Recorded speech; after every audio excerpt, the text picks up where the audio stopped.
Medical marijuana could soon be coming to New Jersey. A committee of the state Senate today gave a thumbs up to the controversial idea, as New Jersey reporter Brian Thompson explains. Nancy Feder lives in this house with her daughter and 2 grandchildren, suffering from the pain of multiple sclerosis for 16 years now, and prescription drugs either make her nauseous or put her to sleep, so she uses marijuana. I can take a puff or two. The pain, I can feel the relief immediately. The use of marijuana to relieve pain has been advocated for years, so much so that 13 states, the latest being Michigan just last month, have approved it in some form. But it's still against federal law everywhere, and many lawmen are not ready to sign up. Union County Chairman Ralph Braylick. How many times have you, or all of us as parents, as brothers, sisters, heard from our younger siblings, well, everybody does it? That concerns me. The idea it could be legalized, even to a small degree, in this case you could have up to 6 plants at home, goes against the sheriff's grain. And yet when told about cases like Nancy Feder, he softens a bit. There has to be specific guidelines on this, and we have to be cautious on how we do this. And you still don't like the idea? I'm concerned about the idea. New Jersey's proposed law would have many of the guidelines the sheriff is insisting on. As to it becoming legal for all, It should be between a patient and a doctor. And I agree. You shouldn't use it every day.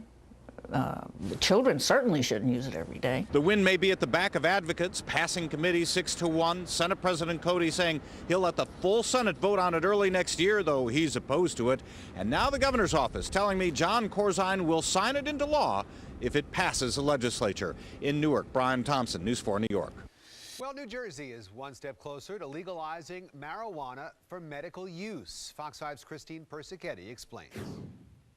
Nancy Feder doesn't look like someone who breaks the law, but she does. The 61-year-old grandmother shows us where she keeps her stash of pot. And then I put it in here. Nancy suffers from multiple sclerosis. She can barely walk because of the pain. She says smoking marijuana helps, so much so she's willing to risk buying the drug off the street.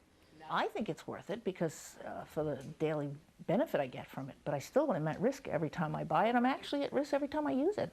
Today, she and others are celebrating because a state Senate committee voted to legalize marijuana for medical use. Senator Baroni? Yes. But opponents of the bill say legalizing this will send the wrong message to kids, telling them that marijuana is okay to use because it's medicine. Marijuana is medicine. What kind of medicine? Is it a cough drop? That kind of medicine that has, little or no effect? Or is it some other kind of prescribed medicine where there are great risks attached to it? But Senator Joe Vitale, who voted to pass the measure, says if the bill becomes law, it won't be easy for kids to get their hands on pot. This doesn't suggest that medical marijuana is going to be available to everyone. It's only to a specific type of person with a particular kind of problem, prescribed by their physician and provided in a way that is safe and orderly. The full Senate could vote on the bill next month. Nancy hopes it passes so she'll no longer have to risk jail time to relieve her pain. I don't want to get arrested for it. I'm Christine Persichetti, Fox 5 News.